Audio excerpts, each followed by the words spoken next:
All right, guys, we are back. I'm Christopher Greene. You're watching AMTV, Alternative Media Television. We're going to go to a little Q&A on Facebook. It's the easiest way to ask me a question right now. So if you're on YouTube, you're watching this video, go to Facebook right now, AMTV Media, like us, post your question. We'll get to it. If not in this video, we'll start doing a regular series of these Q&As, and we'll get to you in an upcoming broadcast. Again, thank you for your tremendous support. I really, really appreciate it. And again, don't waste my time, okay? Ask me a good freaking question. And I appreciate you bearing with us. We've had multiple feeds go up today. I think we've had tremendous content. So let's go to that now, our Q&A, and see the AMTV viewers and interact with you guys directly. So it looks like we just started this feed. We're starting to get some questions. Caesar says, if the founding fathers were alive right now, we would have a revolution. Yes, I think you're right. I think you're absolutely 100% correct. That the founding fathers, not only they're rolling in their grave, but we would have a revolt. And I think it's where it's going and what it's coming to here in the good old USA. Again, I'm not happy about it, but I think Hillary Clinton wins. I think the election is rigged. Okay, they're already putting it into our minds, Hillary Clinton, others, and her cohorts are putting it into our mind, for example, that, Russia might potentially rig the election, right? They're even putting that narrative in there. It only helps her. I mean, God forbid maybe Trump gets more of the vote or something like that. They'll just spin it like the Bush, Gore year, and they'll just go her way. Like, that we had to go that way. We had to go that way, the establishment figure. I do think this is leading to war. I think we see a splintering in the country. I think this is the direction that Trump goes. It's why he's aligned himself with big conservative media interests, whether or not that's Breitbart or AMTV or anyone else. And I think they're going to splinter off. That creates a vacuum, a greater political movement. I think it results, unfortunately, in revolution-type events. I think you could very likely, and people say it's crazy, but it's not. I'm telling you, these things can happen. When you're not going out finding your Pokemons, you need to think. Now, I'm preaching to the choir here. I know all of you guys are thinkers. You'll find states like Texas, they will leave the Union. Others will follow. These are all possibilities. And again, I'm not putting a timeline on that or making a prediction necessarily, but the further splintering of America and the further splintering of this nation will lead to these types of events. Again, we've fought wars and we've shed blood. And people continue to shed blood overseas in Iraq and Afghanistan, in these parts of the world to protect the very little freedom that we still have so they can't hijack our internet. Because Obama doesn't want it to be the Wild West, as people piss all over him and call him the son of a whore. And world leaders push him aside because they know he's not relevant. Is that the type of country you want, a country that's not relevant? We see how well it's working out for Angela Merkel over there, overseas in Germany. Not too well. The polling's not looking good. The Eurozone has collapsed. The Brexit did happen. Even though they fear-mongered over it and said it would be the end of the world, it happened. A splintering in America is happening. Hillary Clinton, God forbid, I think she wins, but the splintering is happening. The movement is growing. People are angry. We see Donald Trump filling up stadiums. Compared to Hillary, there's like no one there. People are sleeping. That's the difference. I mean, she can't even get through a speech because she's freaking hacking to death and she's coughing. This is real. It's not bullshit, folks. So Caesar, you're on point, brother. Thank you for asking me an intelligent question and not wasting my time. Tiff says, do you believe Hillary is tied to the coup in Turkey? That's a good geopolitical question. Well, Turkey, obviously, we've seen saber rattling, right? We saw a Russian jet shot down, obviously U.S. ally. To answer that question, I don't know. I really don't. I think it could just be about power and the leadership over in Turkey, using it as an event to really clamp down on the people and probably a growing insurgency. The same thing that I think is a microcosm for what we see here in the United States of America. The boiling pot of water. The anger and the vacuum that makes up this political insurgency in the United States of America today.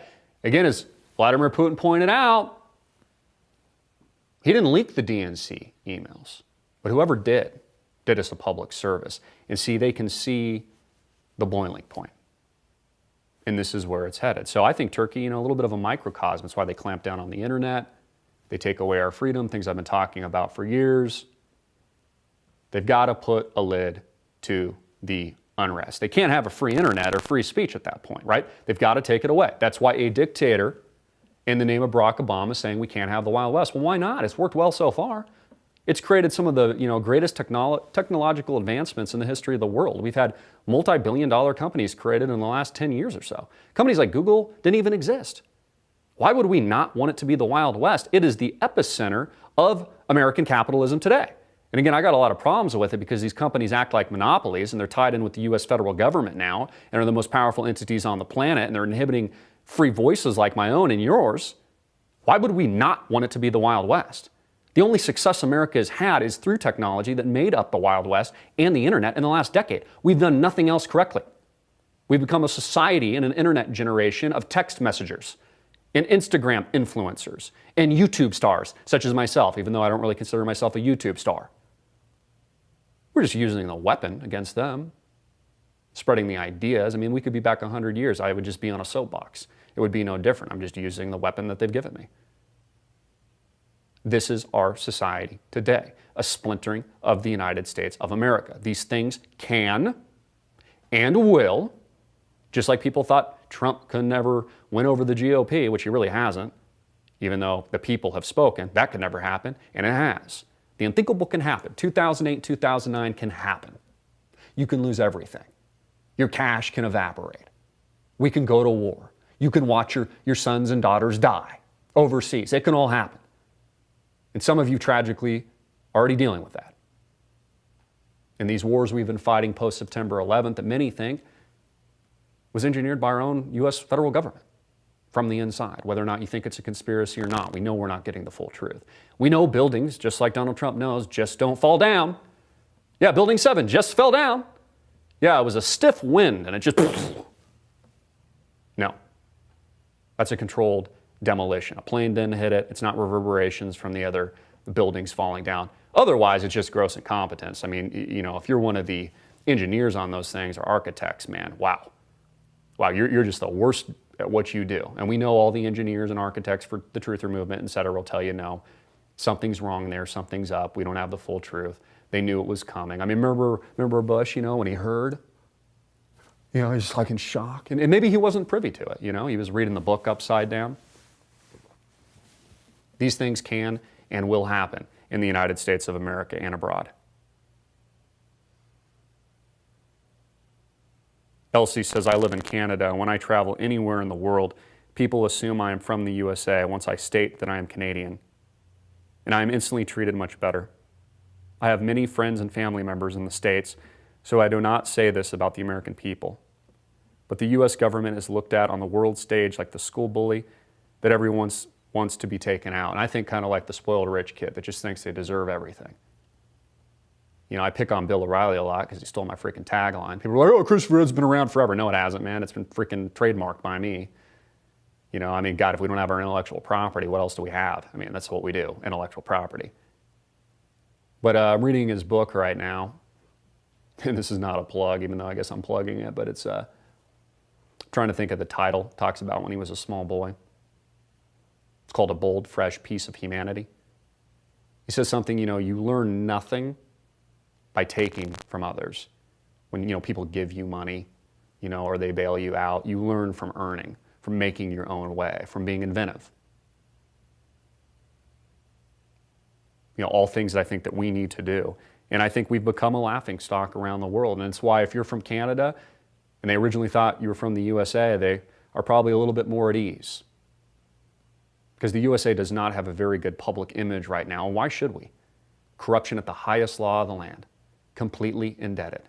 Our politicians, kings and queens, clamping down of all the freedoms we supposedly hold dear, the reason people fought and died in this country and declared a revolt in a revolution in 1776 to fight kings and dictators and leaders that would steal from us, leaders that would shut us down and prevent us from speaking our true opinions and our real voice. That's something I'll give Kaepernick. I disagree with the guy, but, speak your voice, brother. Do your thing.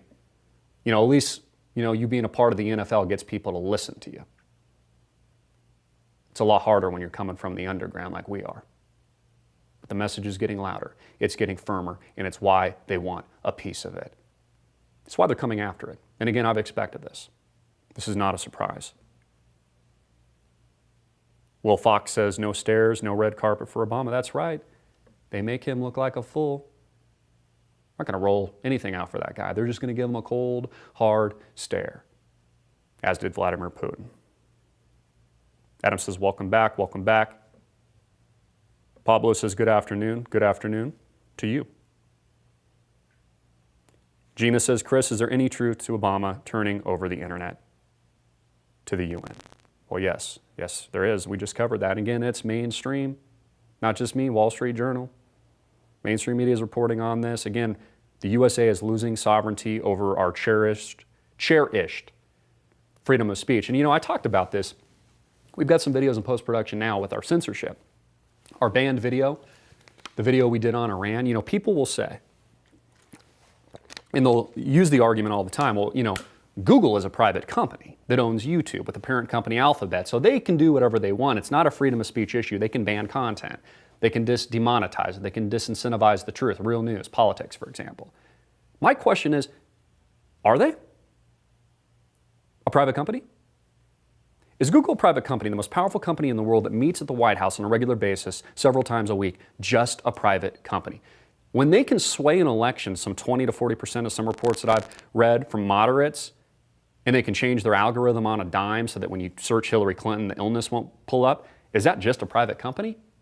Or is that a political enterprise? And is it an infringement on people like me or people like you, or the freedom of the press, the freedom of speech, or the First Amendment protected by the Second, of which people have shed blood? I suggest they're not just a private company. This is public interference. I haven't heard anyone talk about that, and I think it's a legitimate point. John says, maybe to leave this on a little bit of a positive note today. Again, love taking your questions, love doing these videos, and thank you so much for your support. Says we still have the best system of government on earth and the most freedom, so the naysaying of foreigners is merely brainwashing by the boob tube, newspapers, radio, and now the internet. So I'll leave you with this. As I stared at the stars beyond stars beyond stars outside of the city with no lights, and could see the heavens above and the miraculous nature that makes up God, and thinking about, will we be shut down? Will I lose my voice? Will I be muted? Will I be turned off? Well, not for as long as they have given us this platform, that people have done everything in their power to protect people like me that can give a real opinion and get the truth out to the public. As long as we've got the digital age, the Wild West that makes up the internet, these cameras, these great people that support AMTVU, as long as we have that, I'll continue to speak. And if they take that away, no problem. Grab me my old-fashioned soapbox, and I'll stand in the street, and I'll speak there, and I'll rally the troops, maybe a few at first, maybe a couple dozen, maybe thousands, then maybe hundreds of thousands, maybe millions, and maybe others will join forces with us, and we will lead, and we will grow louder. We don't need digital equipment. We don't need cell phones. We need real Americans, men and women, to stand up for what they believe in and protect those that are fighting on behalf of people like me so they can raise their voice. The country was founded on an idea. The most powerful tool and message that we have. I'll leave you there. I'm Christopher Greene. Get it out everywhere. Make it viral. Hard-hitting it in your face. Peace. Click the link below to visit our website and support us on demand. Thank you.